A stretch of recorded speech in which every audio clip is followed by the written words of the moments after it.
I certainly feel more confident than I did before. Do you still record in your studio in Soho? No. Sadly we had to leave that, but it's still a basement kind of dark spot, but it's in East London. It's a great studio actually.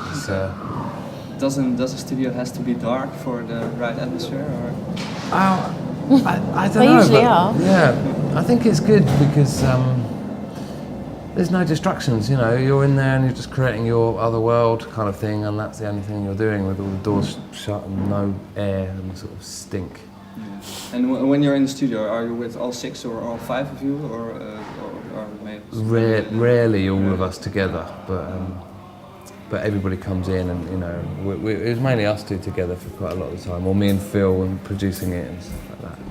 And when you go to the studio, do you go into the studio with a complete idea of the song, or are the songs evolving in the studio as well? Well, they evolve definitely, and I think that's sort of the whole point of Tunng. Really, it's always been like that. And I rent this studio, and I've had it for ages. It's where I go every day anyway, Tunng or no Tunng sort of thing. So everything kind of gets put together there, but. You know, stuff might have been written outside of it, but it's like it all gets put into like a sort of jigsaw puzzle computer world down there kind of thing. And if you're not writing for Tunng or not working on Tunng and you're just in the studio, what kind of things are you doing then? I've been producing other people and did a soundtrack for a film and a bit of TV stuff and the rent, you know, and yeah, other things. Okay. And Sam, did he already listen to your new record? Yeah. What was his response? He said he loved it. He really, you know, he was incredibly sort of excited about it. I think he heard quite an early version of it, and then he heard it when it was much more close to being completed, and he was really, you know, he said he loved it. So and he came to our show and stuff. And did you expect that he would like it, or maybe not? Or? I didn't expect him. I don't think I really thought about whether he'd like it or not. I thought he might say the right thing, but not necessarily mean it. But he said the right thing and meant it. That's what I'm saying. What exactly do you mean with that? That he would say that he loved it? Well, Sam's a really lovely guy, right? And he's not a very negative person. You might not get that from some of his early songs. But you know, he was genuine with his response, and you don't want to get a response from someone unless it's genuine. But Becky, for you, you were singing more and more with each record of Tunng. In what way does that influence the whole writing process of the songs? Well, I think that with this record, it was important for me to step up in the writing as well, because it felt like it was a really good opportunity for me to have more of a voice with the band. And I think always on stage my voice has had more of a presence than you might hear in the records anyway.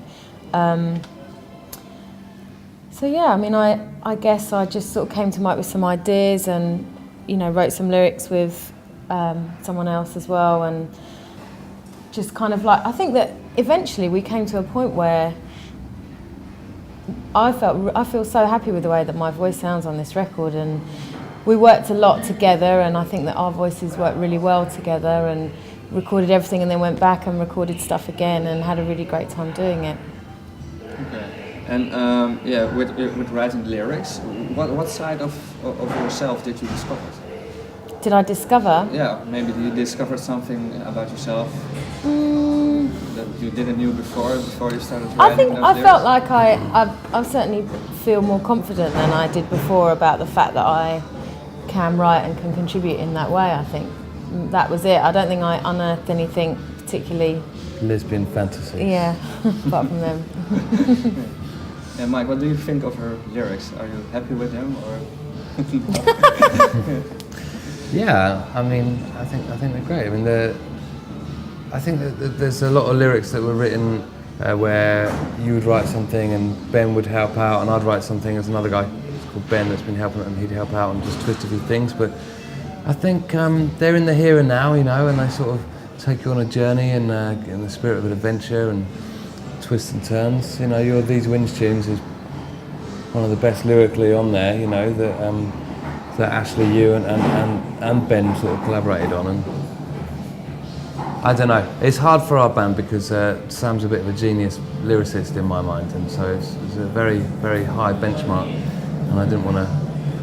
That's probably what I was most worried about, was people would listen to the lyrics in a different way, but it is a different flavour, but I think they work very well.